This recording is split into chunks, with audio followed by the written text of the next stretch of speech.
20 Juni pukul 9:05 pagi terjadi gempa berskala 6,0 di Hualien. Dari kamera CCTV di Danau Liu terekam kondisi saat gempa berlangsung. Pemandangan gunung dan danau yang indah mendadak tergoncang. Getaran besar dapat dirasakan di perumahan warga Hualien. Terdengar suara guncangan yang besar. Foto yang tergantung di dinding nyaris jatuh. Banyak toko yang barangnya jatuh berserakan di lantai, botol kaca juga jatuh pecah.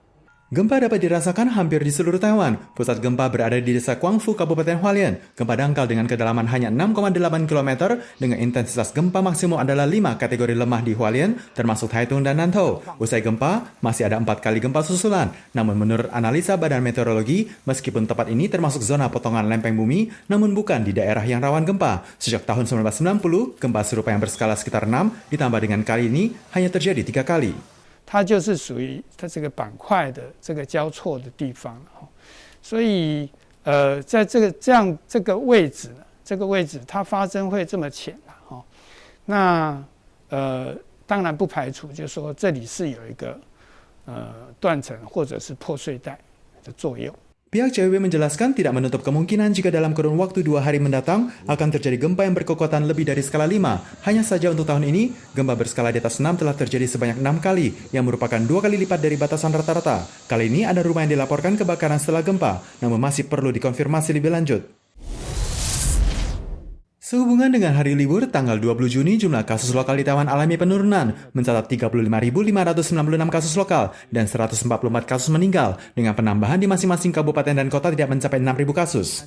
Kondisi pandemi lokal di Taiwan mulai mereda dan berlanjut selama 4 hari berturut, dengan laporan kasus baru harian berada pada angka 50.000. Namun dokter khawatir berkenaan dengan banyaknya gejala ringan usai terpapar virus dan jumlah kasus yang tidak dilaporkan. Sementara serangan Omikron mutasi jenis BA4 dan BA5 begitu dahsyat, merujuk pada pengalaman luar negeri, paling cepat 7 hari dan paling lambat 1 bulan akan menyeruak dalam lingkungan kampus. Pemerintah diimbau dapat memperhatikan laporan penularan kedua dan juga nomor genetik virus.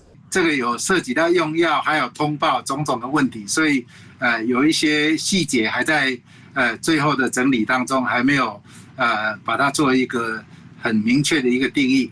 Selain itu, riset domestik berkenaan dengan daya kekebalan tubuh pasien telah diluncurkan. Pihak MHW meminta pihak NYCU untuk melakukan riset penelitian, menelusuri rekam jejak sejak akhir Januari 2020 hingga akhir Juli tahun lalu. Dari 260 orang yang positif, didapati 500 hari pasca sembuh, artinya setelah lewat 1 tahun, hanya ada 30% yang masih memiliki daya kekebalan tubuh.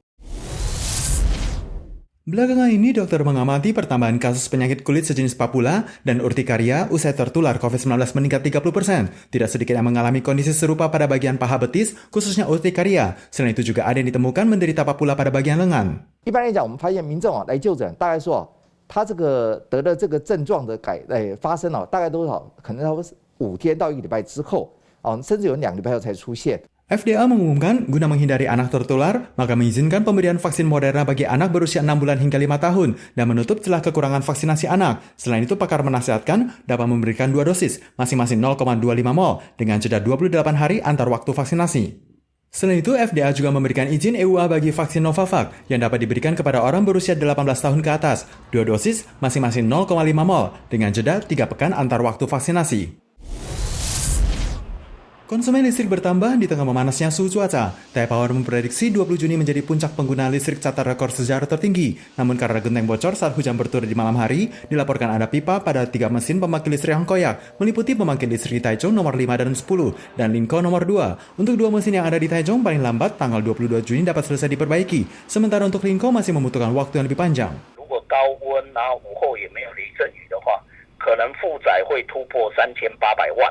甚至有机会破去年3884万的瞬间用电的这个记录。